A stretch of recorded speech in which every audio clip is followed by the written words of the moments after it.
बेटे देखो, this is a problem asked from NLM, ठीक है। स्टेटमेंट बेस्ड क्वेश्चन है, बहुत आसान क्वेश्चन है। क्वेश्चन क्या बोलता है, हमारे पास एक लिफ्ट है। जब हमारे पास एक लिफ्ट है, लिफ्ट के हमने बहुत सारे केसेस क्लास में पढ़े हैं, ठीक है। पहला कुछ स्टेटमेंट है, elevator is moving with constant velocity. Elevator के अंदर हमारे पास एक ब्लॉक है, इसको हमने स्ट्रिंग के साथ बांधा है। तो बताइए, अगर एलिवेटर मूव करेगा विद कांस्टेंट वेलोसिटी, उसकी एक्सेलरेशन कितनी होगी मेरा बच्चा? 0। तो जब एक्सेलरेशन 0 होगी, ब्लॉक पे नेट फोर्स 0 होगा, तब टेंशन इजीली आप बोल सकते हो वेट के बराबर है। Statement 1 is correct. Statement second, अब अगर एलिवेटर एक्सेलरेट करेगा नीचे, आप बताइए जो बंदा अंदर होगा उसको फ्लोर जो फोर्स एक्सर्ट करेगा, क्या वो वेट से ज्यादा होगा कि नहीं, ये हमको देखना है। हमने क्लास में पढ़ा है, जब एलिवेटर एक्सेलरेट करेगा, कौन सा फ्रेम ऑफ रेफरेंस है मेरा बच्चा?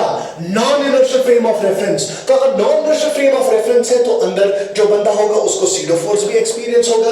तो अब अगर मैं बताऊं, जो अंदर बड़े ऑब्जर्वर होगा, जो ऑब्जर्वर अंदर होगा, उसको एक्सेलरेशन तो फील नहीं होगी, ठीक है, सीडो फोर्स मगर फील होगा। जो बाहर होगा ऑब्जर्वर, उसको बाहर से एक्सेलरेशन फील होगी। तो मुझे बता, अगर अंदर कोई ऑब्जर्वर है, अगर मैं उसके इक्विलिब्रियम के लिए बताऊं, तो normal reaction plus pseudo force is equal to weight of man. तो अगर मैं नॉर्मल रिएक्शन की बात करूं, वो आएगा mg minus SIDO force. SIDO force आपको पता है ma होता है, तो that will be m into g minus a। तो मुझे बताइए, ये जो नॉर्मल रिएक्शन है, ये किस पे बड़े फील होता है? Normal reaction is the force experienced by observer, ठीक है, due to the floor, due to the, ये वेट से कम है कि ज्यादा है? It is less than weight, it is less than weight. अगर लिफ्ट ऊपर जाता तो ये मोर देन वेट होता, क्योंकि तब सीडो फोर्स नीचे होता, वो वेट को इंक्रीज करता।